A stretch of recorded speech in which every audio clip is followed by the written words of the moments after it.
Hello दोस्तों, नमस्कार। मेरा नाम है विवेक कुमार। आप सभी लोग देख रहे हैं हिस्ट्री बाय चैनल, जहां हम सिर्फ हिस्ट्री को पढ़ते नहीं बल्कि हिस्ट्री क्रिएट करने का जुनून भी अपने अंदर पैदा करते हैं। सो गाइस, पिछले वीडियो में हमने इतिहास के चंदेल शासकों को देख लिया था। हमने अभी तक जो हिस्ट्री पढ़ी थी, एक लिंक में थी, एक ऑर्डर में थी, शॉर्ट ट्रिक भी बताई थी, हसीन, मसूक, शाह, इस तरीके से सातवाहन वंश तक पहुंच गए थे हर्यंक से लेके। ठीक है, ये मगध में राजवंश के बारे में चर्चा बताई थी।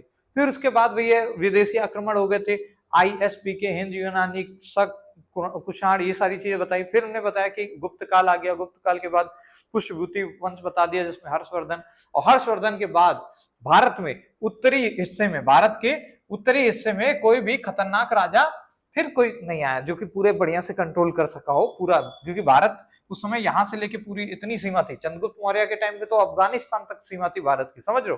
तो मौर्य वंश के बाद फिर गुप्त काल थोड़ा बहुत ताकतवर रहे। फिर उसके बाद हर्षवर्धन ने भी कन्नौज पे राज करके काफी अच्छा कंट्रोल किया। पर क्योंकि जब हर्षवर्धन ने अपना दक्षिण दौरा चालू किया तो यहाँ के एक शासक थे पुलकेशिन द्वितीय, जो कि चालुक्य वातापी का शासक था। उसने जाके किसको मार दिया? हर्षवर्धन को, नर्मदा नदी के घाटी पे। और इसकी चर्चा हमें रवि कीर्ति देता है। रवि कीर्ति जो कि दरबारी कवि था, किसका? पुलकेशिन द्वितीय का। उसने ऐहोर अभिलेख में लिखवाया है कि भैया नर्मदा नदी की घाटी पे कौन मारा गया?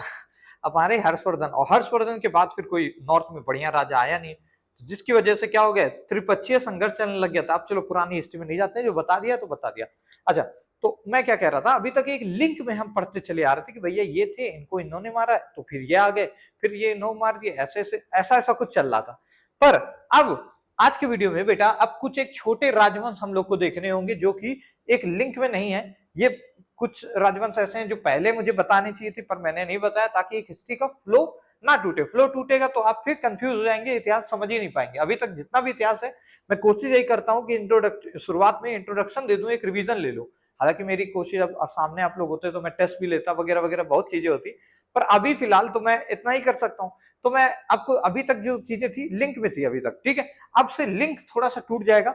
लिंक की जगह क्या हो जाएगा? थोड़ा सा हमें अलग से एक्स्ट्रा करके याद करना पड़ेगा।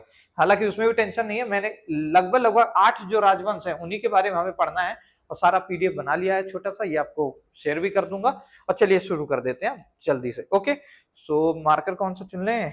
व्हाइट चुन लेते हैं, ठीक है, व्हाइट से, क्योंकि बाकी सबसे तो लिख दिया है। ओके, सो भाई सबसे पहले मैत्रक वंश देखना है, उसके बाद हमें गौड़ वंश देखना है जो कि बंगाल के में था, फिर ये कलचुरी वंश हो गया, काकतीय वंश, फिर ये यादव वंश, फिर ये होयसाल वंश। ठीक है, ये कुछ एक वंश देखने हैं। इसी में गंगे वंश भी देखना है, गंगे वंश, ठीक है।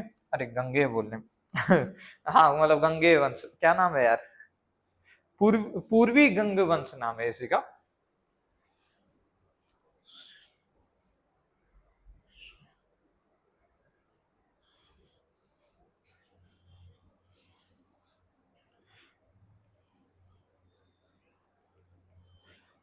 सो यार चलो जल्दी से अब शुरू कर देते हैं अपने छोटे छोटे राजवंश पढ़ना। इसमें हम पढ़ेंगे क्या क्या? मैत्रक वंश पढ़ेंगे भैया, फिर गौड़ वंश के बारे में थोड़ा बहुत पढ़ेंगे। क्या हो गया पेन को? चल क्यों नहीं रहा? हाँ, ब्लैक में लग गया था। गौड़ वंश पढ़ेंगे, फिर कलचुरी वंश, फिर काकतीय, यादव, होयसल वंश, और बीच में ही इसे में लिख लेना पूर्वी गंगीय वंश। लिखा नहीं यहाँ पे, पूर्वी गंगीय वंश, गंगे सॉरी गंगे वंश, ठीक है। अब ये क्या है? अब देखो अभी समझाता हूँ, ज्यादा नहीं कुछ पढ़ना है। देखो कूल डाउन रहो। देखो मैत्रक वंश के बारे में बेटा आप पढ़ना कितना है? मैत्रक वंश के बस बारे में आपको इतना ही पढ़ना है कि भैया किस जगह पे था। मैत्रक वंश किस जगह पे था? गुजरात की जगह पे था। गुजरात में भी पर्टिकुलरली वल्लभी नाम की जगह। और आपको जब मैंने जैन धर्म पढ़ाया था, जैन धर्म में जो द्वितीय जैन संगति हुई थी, यानी सेकंड जो जैन काउंसिल थी, इंग्लिश में बोले तो जैन काउंसिल, ये कहां पे हुआ थी? सेकंड वाली। पहली कहां हुई थी ये बताओ पहले तो। बेटा पढ़ते उड़ते नहीं हो लग रहा है पहली हुई थी पाटलिपुत्र में, यानी पटना आज के टाइम, और दूसरी हुई थी वल्लभी में, जो कि यहाँ लिखा हुआ है मैंने, वल्लभी। यानी ये जो वंश होगा वो ज्यादातर किस धर्म से संबंधित होगा? इसके जो ज्यादातर राजा थे वो जैन धर्म को मानते थे, ठीक है। तो द्वितीय जैन संगति, यार ये सब याद रखा होगा। हिस्ट्री को अगर आप रिवीजन नहीं करेंगे सही से तो आप भूल जाएंगे।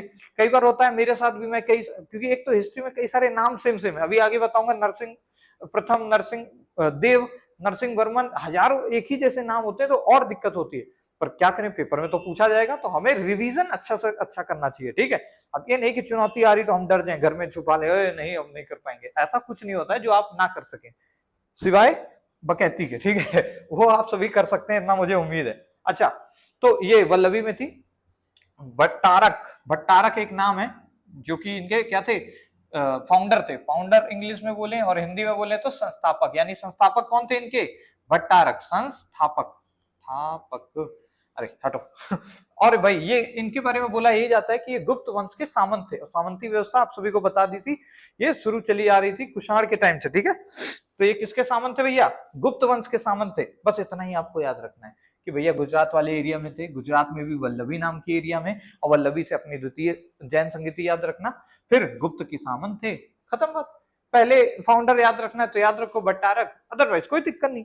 चलो नेक्स्ट वन से बढ़ जाते हैं। पेपर में आपसे यही चीजें पूछेगा, देखो या तो फाउंडर कौन है या अंतिम शासक भी पूछता था एक तो मैंने, पर अंतिम शासक इन सबका नहीं पूछा जाएगा क्योंकि ये सब छोटे छोटे राजवंश है, ज्यादा इंपॉर्टेंट नहीं है। जिसके पूछे जाने होंगे वो मैं लिख दूंगा। अच्छा, उसके बाद आया भैया कलचुरी वंश। क्या नाम है, कलचुरी वंश। थोड़ा काफी अच्छा वो बन रहा है, क्यों तिरंगे वाला लुक आ रहा है। अच्छा, कलचुरी वंश भाई, इसके जो संस्थापक थे वो थे कोक्कल, कोक्कल वन।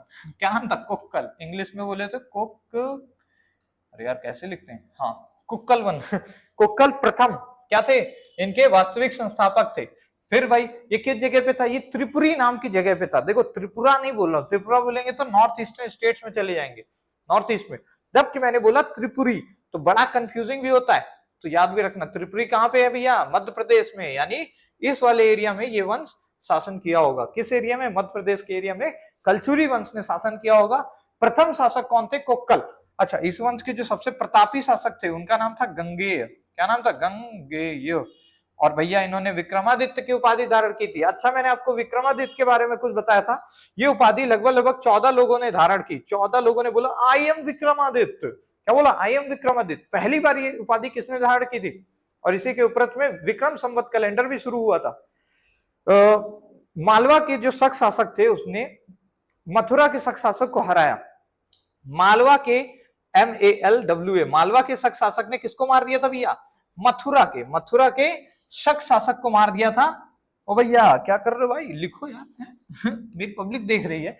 मालवा के शक शासक ने मथुरा के शक शासक को मार के बोला आई एम द विक्रमादित्य, और फिर यही सभी लोग बोलने लग गए। इवन चंद्रगुप्त द्वितीय सबसे ज्यादा योग्य शासक था जिसने विक्रमादित्य की उपाधि धारण की। और बाकी मैं बीच बीच में बताते रहा हूं किसने किसने धारण की है। टोटल 14 लोगों ने धारण किए, जिसमें से ये गंगे भी शामिल हो गए कलचुरी वंश का। कलचुरी वंश के संस्थापक कौन है बेटा, कोक्कल, ठीक है। तो याद रखना, मध्य प्रदेश त्रिपुरी, क्या नाम है, त्रिपुरी। ये बड़ा इंपॉर्टेंट है यार, क्योंकि त्रिपुरा बहुत बच्चे याद रखते हैं, ये भूल जाते हैं। अच्छा चलो आगे बढ़ते हैं जल्दी से। अच्छा, ये बता दिया ना किस जगह पे था, मध्य प्रदेश में कलचुरी वंश। फिर आते भैया गौड़ वंश, ये आपको पढ़ाते टाइम भी बताता रहा हूं। गौड़ वंश मीन्स बंगाल का वंश। गौड़ को बंगाल बोलते थे, मतलब बंगाल को गौड़ पहले बोला जाता था। अच्छा, इस वंश का जो सबसे खतरनाक शासक था वो था शशांक। इसने, अब इसके बारे में भी पहले बता चुका हूं, इसमें ज्यादा कुछ बता नहीं था, बस ये आपको पता ही था। अगर आप मेरे वीडियो देखते आ रहे हैं या किसी के भी देखते आ रहे हैं, आपको पता होना चाहिए। गौड़ को बंगाल बोलते थे। सबसे प्रतापी शासक यहाँ का शशांक था। अब शशांक ने क्या किया था, राजवर्मन को मार दिया था, राजवर्मन को। अब मैं पुरानी हिस्ट्री में नहीं जाना चाहता हूं, लेकिन फिर भी बताऊंगा मैं, क्योंकि आदत से मजबूर हूं मैं देखो क्या था कि पुष्पभूति वंश में जो वो थे प्रभाकर वर्धन, अरे यार जैसे भी, प्रभाकर वर्धन के 3 बच्चे थे। कितने बच्चे थे बेटा, 3 उनके चाइल्ड थे। प्रभाकर वर्धन के 3 चाइल्ड थे। कौन कौन, हर्षवर्धन एक तो, फिर एक थी राजश्री उनकी बहन राजश्री, और एक थे राजवर्धन। यानी राजवर्धन कौन थे, हर्षवर्धन के भाई थे। तो राजवर्धन को मार दिया था शशांक ने। क्यों मारा था, देखो हुआ क्या था, राजश्री का विवाह हुआ था ग्रहवर्मन से। किससे, ग्रह, अरे यार क्या क्या मैं हिंदी में कैसे कैसे लिखता रहता हूँ यार कभी कभी तो मेरा लगता है दिमाग इधर उधर हो जाता है। ग्रह वर्मन, ठीक है अब सही आया लाइन में। फ्लक्चुएशन ज्यादा हो रही है, एनर्जी लेवल को ज्यादा हाई हो रहा है, क्यों भाई। अच्छा, ग्रहवर्मन, राजश्री की शादी हुई थी ग्रहवर्मन से। ग्रहवर्मन को मार दिया था भैया देवगुप्त ने। देवगुप्त मथुरा का शासक था, मालवा का शासक था, उसने जाके मार दिया ग्रहवर्मन को। ग्रहवर्मन मर गया, और इवन राजश्री को भी दौड़ा लिया था, एकदम जंगलों तक भगा दिया मारते मारते। उसकी भी जान लेना चाहता था, पर मार नहीं पाया, वो बेचारी चुप गई। अब ये बात पता चल गई राजवर्धन को। अब यही उसके बहन को, एक तो पति मार दिया, साथ साथ बहन को भी मारने की कोशिश की। ऐसा देख के राजवर्धन ने किसको मार दिया, ओ सॉरी कहां गया, ये तो मर ही गया था। राजवर्धन ने मार दिया देवगुप्त को, क्योंकि देवगुप्त ने किसको मारा था बेटा, देवगुप्त ने ही शुरुआत की थी मर्डर का, जिसको ग्रहवर्मन को मार दिया था। राजवर्धन ने देवगुप्त को मार दिया, और देवगुप्त का दोस्त था भैया, बहुत प्रिय मित्र, कहां गया, ओ ये शशांक। तो देवगुप्त ने, मतलब देवगुप्त का दोस्त था शशांक, शशांक ने देखा ओए मेरे दोस्त को मार दिया, किसने मारा? राजवर्धन, जो कि इसका भाई था।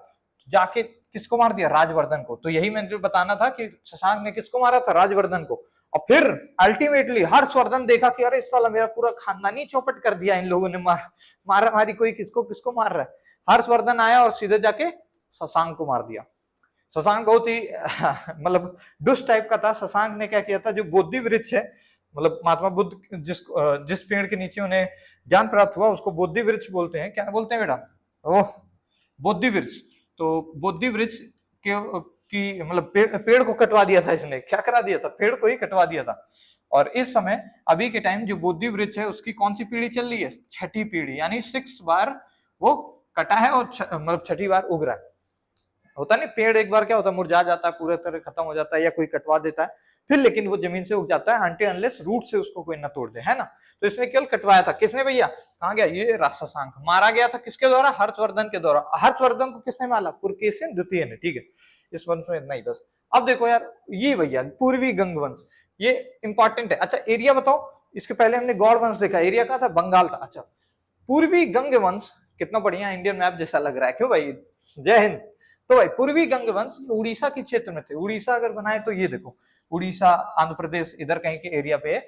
उड़ीसा को पहले के जमाने में क्या बोलते थे? कलिंग बोलते थे। कलिंग का युद्ध आपको बताया था अशोक, है कि नहीं? किस 13वें शिलालेख में उनकी चर्चा है, ठीक है। अशोक के 13वें शिलालेख में किसकी चर्चा है? कलिंग के युद्ध की चर्चा है। एकदम नदियां बहा दी थी खून की। क्या है? तो पूर्वी गंगवंश उड़ीसा के क्षेत्र में राज करते थे। इनमें जो मतलब जो संस्थापक था वो था आनंद वर्मन। इसने क्या किया था? जगन्नाथपुरी, पुरी में, मतलब पुरी जो कि है यहाँ पे उड़ीसा में, यानी कलिंग में एक जगह है पुरी, पुरी में जगन्नाथ मंदिर बनवाया था। तो बोलते हैं जगन्नाथपुरी क्यों? ये वर्ल्ड फेमस है बेटा अपने रथ यात्रा के लिए। किसके लिए? रथ यात्रा। पूरी वर्ल्ड में फेमस है रथ यात्रा। लोग बड़ी दूर दूर से घूमने आते हैं, देखने आते हैं।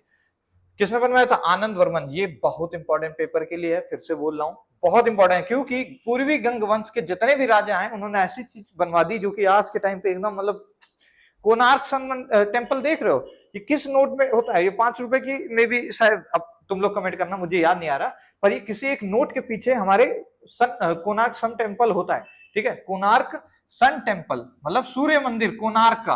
कोणार्क जगह का नाम हो गया, फेमस हो गई है, हालांकि इसको भी पूरा जगन्नाथपुरी बोलते हैं, पर पुरी क्या है? लोकेशन का नाम है। ऐसे ही कोणार्क सन टेम्पल में कोणार्क क्या है? जगह है। पुरी से लगभग 20-30 किलोमीटर ही दूर है, ज्यादा दूर नहीं। तो कोणार्क का सूर्य मंदिर किसने बनवाया भैया? नरसिंह वन में, नरसिंह प्रथम ने। फिर भैया आगे नरसिंह देव, इन्होंने बनवा दिया लिंगराज मंदिर, जो कि भुवनेश्वर का है। भुवनेश्वर, कोणार्क, पुरी, ये तीनों चीजें कहाँ पे भैया? ओडिशा में। ओडिशा, ओडिशा, ठीक है। ओडिशा, पटानी नहीं, ओडिशा। और इसको पहले कलिंग बोलते थे, कलिंग, ठीक है, जैसे बंगाल को गौड़ बोलते थे। अच्छा, तो ये भी हो गया भाई लिंगराज मंदिर। अच्छा भाई, एक चीज बड़ी मतलब कंट्रोवर्सी में रहती है, जो साउथ के जो मंदिर हैं, ये जो बेसर शैली, मिस्र शैली में बने हुए हैं, इन पे मतलब कहा जाता है काफी ज्यादा काम वासना जैसी मूर्तियां, ये सब चीजें बनी हुई हैं। आप नेट पे भी सर्च करेंगे तो आपको देखने को मिलेगा। ये मतलब मुझे भी आज तक नहीं समझ आया है कि आखिर क्यों आखिर बनवाया गया होगा। आप लोग अगर सोच सकते हैं तो बताइएगा जरा मुझे, ठीक है। अच्छा भाई, तो ये सब चीजें हो गई पूर्वी गंगवंश। अब चलो आगे बढ़ लेते हैं, इसमें बस इतना ही इंपॉर्टेंट था। आगे क्या पढ़ते हैं भाई? आगे देखते हैं ये कौन सा वंश है? काकतीय वंश। अरे भैया यही तो कोहिनूर था, जो सबसे पहले जो कोहिनूर था किसके पास था? काकतीय वंश के पास था। और ये लेकिन बेवकूफ था बहुत ज्यादा। काकतीय वंश देखते हैं। काकतीय वंश बेटा तेलंगाना के एरिया में था। आज के टाइम अगर तेलंगाना को देखें तो तेलंगाना यहाँ पे कहीं पे है, ठीक है। तेलंगाना इस जगह पे है। ये कहाँ है? ये महाराष्ट्र है, ठीक है। इधर ये उड़ीसा, इधर ये आंध्र प्रदेश, फिर नीचे क्या हो जाएगा? तमिलनाडु वगैरह, ठीक है बेटा। इस तरीके से मैप डिवीजन। तो बीच में कहीं तेलंगाना वाला पोर्शन है, यहाँ के ये काकतीय वंश था, ठीक है। इसका जो वो थे बीटा प्रथम, इनका नाम क्या है? बीटा, अल्फा बीटा होता है ना, उसमें से बीटा वाले बीटा प्रथम क्या थे? संस्थापक थे। किस वंश के? काकतीय वंश की। ये इंपॉर्टेंट क्यों बता रहा हूं मैं? क्योंकि काकतीय वंश में ही कोहिनूर मिला था। और ये कोहिनूर बेटा लगभग 17 लोगों के पास, 17 से 18 लोगों के पास क्या है? घूमा है। और जिसके इसके पास घूमता है, लोग कहते हैं कि उसकी वही जिंदगी घूम जाती है। हालांकि ये सब बकवास है, जिंदगी घूमना उमना। अब कोई ना कोई चीज तो क्या रहेगी? अब कोहिनूर को तोड़ कोई सकता नहीं है। डायमंड क्या है? हार्डेस्ट नेचुरल एलिमेंट है, नेचुरल एलिमेंट। जबकि सिंथेटिक एलिमेंट की बात करें, जो दुनिया में सबसे ज्यादा कठोर है वो है ग्राफीन, पर जो नेचुरली अकरिंग है वो डायमंड है। कोई तोड़ तो सकता नहीं है, तो वही चल रहा है कि नहीं। अच्छा भाई, इसके जो सबसे खतरनाक शासक थे उनका नाम था प्रताप रुद्रदेव। खतरनाक, हालांकि कद्दू नहीं था ये केवल मतलब क्या बताएं, अब इसका नाम भी क्यों लिखना पड़ रहा है। इसने क्या किया था, इसके टाइम पे मलिक कफूर यानी अलाउद्दीन खिलजी का जो सेनापति था मलिक कफूर, हालांकि इसको 1000 दिनारी भी बोलते हैं क्योंकि 1000 दिनार में खरीदा था इसको। दिनारी, 1000 दिनारी था मलिक काफूर। आपने मूवी देखी होगी तो आपको समझ आया होगा, पद्मावत वाली मूवी में मलिक काफूर क्या थे, इसने एकदम समस्त साउथ में जाके मलिक काफूर को काम दे दिया था कि भैया पूरे साउथ के जाके जितने भी क्षेत्र हैं सबको जाके जीत लाओ। तो वहां से भैया आया, खतरनाक तरीके से प्रताप रुद्रदेव से लड़ने जा रहा था। प्रताप रुद्रदेव ने क्या किया, अपनी एक सोने की मूर्ति बनवाई और उस पर जंजीर चढ़ा दी और फिर उसके साथ साथ कोहिनूर रख के बेच दिया कि मलिक काफूर ये लीजिए। तो बोला मलिक काफूर तुम तो कितना अच्छा आदमी हो, तुमसे युद्ध लड़ने क्या फायदा। तो इसको क्या दे दिया, एक जगह की छोटी जगह की जहांगीरदारी वगैरह देके इसको मतलब छोड़ दिया। देख रहे हैं कितना बेवकूफ है, मतलब कम से कम ठीक है मौत निश्चित है तो क्या हो गया भाई, कम से कम लड़ो तो, है कि नहीं। ये तो सभी को पता है एक दिन सभी ना सभी को जाना है, पर फिर भी एक इंसान जीवन से छोटे बच्चे होते होते ऊंचाई को कदम छूने की कोशिश तो करता है ना, जो तो सबको पता है मरना है। पर इन जैसे बेवकूफ इतिहास को गंदा करके रखे हैं, ठीक है। अच्छा भाई, तो काकतीय वंश समझ गए, इन्हीं के पास कोहिनूर था। फिर आता भैया यादव वंश। अरे भाई ये तो फेवरेट है, मेरा एक दोस्त है यादव मेरा दोस्त है यादव, बड़ा ज्यादा उसको यादव वंश मतलब रहता है। चलिए भाई, वो अगर देख रहा होगा तो भाई लाइक करना, ठीक है। यादव वंश देखिए भाई, ये महाराष्ट्र के देवगिरी में था। अगर लोकेशन वाइज बात करें तो महाराष्ट्र जो था वहां के देवगिरी जगह पे, देवगिरी पर्वत के पास है सॉरी, अजंता एलोरा के पास में ही है देवगिरी, उस जगह पे ये वंश स्थापित था। अच्छा, इसके जो संस्थापक थे यानी जो फाउंडर थे जिन्होंने ये वंश शुरू किया होगा, क्योंकि राजा बन जाता था फिर राजा का बेटा बनता था तो क्या हो गया, एक तरीके वंश हो गया। तो जो इसके वंश के संस्थापक थे वो थे भिल्लम प्रथम सॉरी भिल्लम प्रथम इस वंश के क्या थे, संस्थापक थे। इसके बाद भैया देवगिरी को राजधानी बनी, ऑब्वियस सी बात है जब वहीं पे शासन कर रहे हैं तो क्या। अच्छा, इस वंश का जो सबसे खतरनाक शासक था रामचंद्र देव, नाम देख रहे हैं रामचंद्र देव। अब क्या हुआ, इसी के टाइम पे भी मलिक काफूर ने हमला कर दिया था। किसने हमला कर दिया था, मलिक काफूर। ध्यान से सुनना भाई यादव मलिक काफूर, काफूर। अच्छा, पिछले वंश में भी, काकतीय वंश में भी बताया था मलिक काफूर ने हमला कर दिया था। और कौन था उस समय शासक, प्रताप रुद्रदेव। तो इसने अपनी वही प्रतिमा उसको जंजीर से बांध के उसको गिफ्ट कर दी कि भैया मैं नहीं लड़ पाऊंगा, कोहिनूर भी दे दिया फ्री में। पर रामचंद्र देव एकदम डटा रहा कि नहीं, कुछ भी हो जाए मैं जीऊंगा तो राजा की तरह। लड़ता रहा। आखिरी में क्या हो गया कि ऊपर अलाउद्दीन खिलजी बैठा था, कहता है क्या हो मलिक काफूर, कुछ करो नहीं तो फिर हम अपनी बैकअप में सेना भेजें। अब भाई, अब मान लो मालिक ने बोल दिया ऐसा कि क्या हो गया, काम नहीं हो रहा है क्या, तो क्या होगा, बंदा और अपनी फुल पावर लगाता है। तो मलिक काफूर ने और तेजी से दम लगाई और अंततः आखिरी टाइम पे रामचंद्र को हरा दिया। लेकिन रामचंद्र बहुत ही योग्यता से लड़ा, इतना मलिक काफूर को भी पता था। फिर जाके मलिक काफूर इसको बंदी बना के कहां ले गया, ऊपर दिल्ली सल्तनत के उनके सॉरी मुगल के उसके पास, अलाउद्दीन खिलजी के पास। अब अलाउद्दीन खिलजी के पास जाते हैं, बोलता है मलिक काफूर ठीक है मैंने इसको हराया तो है पर मुझे बहुत ज्यादा मतलब अपनी जी जान पूरी लगानी पड़ी। ये देख के अलाउद्दीन खिलजी प्रसन्न हो जाता है और बोलता है कि बताओ तुम्हारे साथ क्या किया जाए, तुम्हें छोड़ दिया जाए या मार दिया जाए। तो बोलता है रामचंद्र देव मार दिया जाए। देख रहे हैं मतलब कितना ज्यादा मतलब अपने उस पर टिका हुआ है कि जीऊंगा तो सिर्फ राजा की तरह, वरना मुझे जीना भी नहीं गुलाम की तरह। तो भाई फिर क्या होता है, मारते नहीं। हालांकि अलाउद्दीन खिलजी इन सब मामलों में तो ठीक ही था। तो उसने क्या कर दिया, एक जगह एक कोई गांव देख के गुजरात में इधर कहीं उसको जहांगीरदारी दे दी, मतलब वहां का टैक्स कलेक्शन, जैसे आज के टाइम डीएम होता है टैक्स कलेक्ट करता है, जहांगीरदारी मतलब उस तरीके का काम दे दिया कि भैया जाओ अपना जीवन व्यापन करो, तुम्हें छोड़ दिया। किसने कर दिया, रामचंद्र देव। बढ़िया आदमी था कि नहीं, अरे कम से कम उस प्रताप रुद्र देव से तो बढ़िया ही था। नाम भी देख रहे हो कितना, प्रताप रुद्र देव, और काम कैसे है बेवकूफ के, क्या बोला जाए। और कम से कम इसका देख रहे हैं नाम जैसा नाम भी है, नाम का अपना वो भी रख लिया एकदम।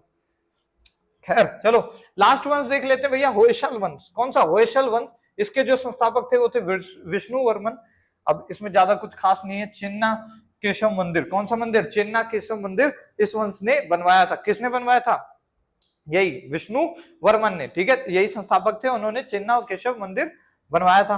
अच्छा भाई, इसका जो अंतिम शासक था वो वीरव लल्लाल था। क्या नाम था, वीरव लल्लाल, वीरव लल्लाल, वीरव लल्लाल। इसके टाइम पे भी मलिक काफूर ने हमला कर दिया। देख रहे हो मलिक काफूर हर जगह जा रहा है, और हालांकि इसको काम ही बॉस ने यही दिया था कि भैया जाओ समस्त साउथ दक्षिण के सभी राज्यों को जीत लो।